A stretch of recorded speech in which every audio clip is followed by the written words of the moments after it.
Chris Mannix has been in Boston. The paper trail here with Rajon Rondo dealt from the Celtics to the Mavs. And Chris Mannix from Sports Illustrated joins us now. What other deals did Boston have that they decided to settle on this one? Well, they had deals on the table from Houston. They had talked to the Lakers. They had made formal inquiries with the Kings. And it should be clear, Dan, that this last week or so, this was Boston initiating a lot of these conversations. That's a radical change from their position as of the last, 6-7 months as it pertains to Rajon Rondo. They were calling teams and saying, get your offers ready. The best one out there, we're going to take it before this December 19th soft deadline where they can take the assets they get and still trade them before the December deadline. But Dallas, in the last 24, 48 hours, they were the team willing to put a first-round pick on the table. There are some conditions, obviously, to it, but they had the first-round pick. They had a second-round pick. They had some nice young pieces that Boston could trade.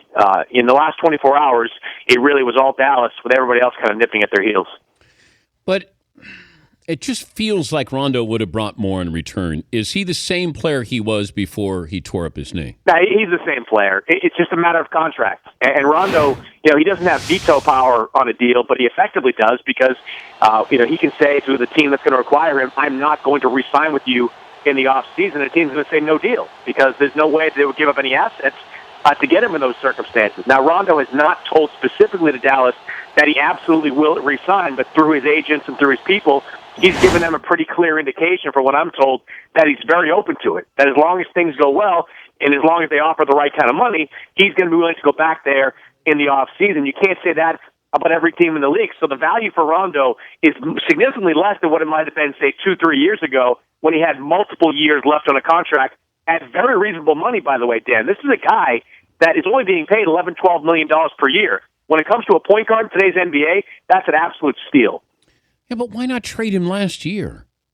He was hurt last year. You can't trade a guy and expect to get any value for him when he's coming off an ACL tear. It's as simple as that. I mean, I think Boston, had Rondo not been hurt, might have been willing to part with him when they purged the team of Kevin Garnett and Paul Pierce. Remember, he was hurt in the middle of Pierce and Garnett's final year in Boston. They can't just simply deal him with that type of injury and expect to get real value back in return. So in many ways, their hands were tied with Rondo in that situation.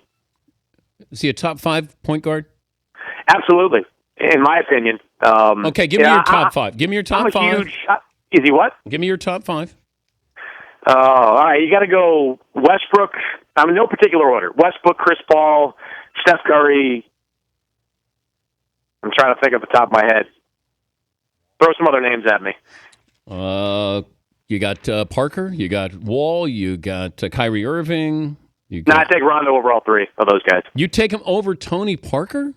At this point, sure. And just because when Rondo goes to Dallas, he's not asked to do what Tony Parker's asked to do in San Antonio. Parker's a scoring point guard. Rondo, he's leading the NBA in assists on a god-awful team, Dan. Look at who he's passing to in Boston right now. Kelly Olynyk, Jared Sullinger, Avery Bradley. These are not A-level players. He's going to Dallas, and he's surrounded by guys that are going to shoot the ball from the outside. Chandler Parsons, Monta Ellis, Dirk, guys coming off the bench. This guy can conceivably average 13, 14 assists by the end of the season. Think about Rondo's shooting ability, or lack of shooting ability. He's still able to get into the paint and do exactly what he wants, even with the fact that he can't shoot from the outside. Plus, this guy's at his best when the spotlight is brightest. His numbers in the postseason are superb. I think this is a great deal for Dallas because he's going to go up against a murderer's row of point guards in the postseason. He's proven in the past that he can rise to the occasion and be great in the playoffs. What's this mean for Dallas? Well, it means they're putting all their chips on the table, and they're going all in. The cost wasn't extremely high, but a first-round pick is still a first-round pick, and it really is a first-round pick in 2016 because of the protections that are on the pick for 2015. But I think it makes them legit contenders. But if you ask me, Dan, to handicap where they are in the Western Conference playoff bracket, I just can't do it because look at the game we saw last night, Golden State versus Oklahoma City. So if the season ended today, Oklahoma City wouldn't be in the playoffs, but eventually they'll probably wind up as a 7 or 8 seed. There are 8 teams in the Western Conference playoff bracket that you cannot say to any one of them that you'd be surprised if they get out of the postseason, or if they get out of the Western Conference. But Rondo clearly makes Dallas better. They're already a number one offense and motivated. Rajon Rondo is going to be great in that group. Not good. He's going to be great. All right, so you got him top 5. So Steph Curry. So Kyle Lowry's not better than him right now. No, not right now. Okay. Kyrie Irving is not. No, not right now. Damian Lillard is not. He's close, but I would still take Rondo at this point. But if you put Lillard in that 4 or 5 slot right there, you still have room for Rondo in the top 5. John Wall is not there? No, I still take Rondo. All right. I'm just a big fan. I know you are. I know. He's so able to organize an offense, Dan. Eric Spoelstra once called him the maestro out there. I mean, he just is so good at finding guys in the right space. I know he holds on to the ball a little bit too long, and it drives some coaches and some analysts crazy, but he holds on to that ball, and he waits for that last possible second, and he finds guys for easy layups. I mean, Dan, I do a lot of these Boston games for TV, and I'm watching Tyler Zeller get like 18, 19 points in a game. A lot of that's due to Rondo and his ability to find them underneath the rim. I mean, you put him with good players, he is going to be spectacular. Yeah, but you're also going to be able to double-team somebody else because you don't respect Rondo offensively. I mean, they said you could do that in Boston, too. How'd that work out? They won a championship. I mean, he was extremely effective and an all-star as a non-factor shooting in Boston. He's still the same non-factor from beyond the three-point line, but nobody can stop him. Nobody can contain his dribble penetration. And when he gets there, he more often than not, in fact, almost always, makes the right decisions.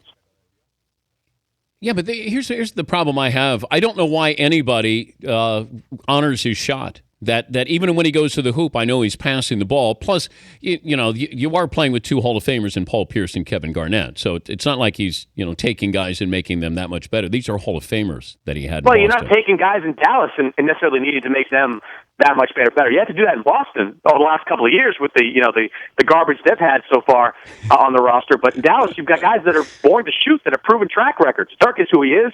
Chandler Parsons is great from the outside. Monte Ellis is an accomplished scorer. I mean, all Rondo has to do is draw enough attention to himself when he goes into the paint to create those opportunities. And when he gets there, he can finish around the rim. He's very good there. But, how are you shooting 33%? Right. Everything you say is right about Rondo. He's a non-factor. Why don't guys back off him? Well, they do back off him. He still finds a way to get into the paint, and he still finds a way to be successful. How do you shoot 33% from the line?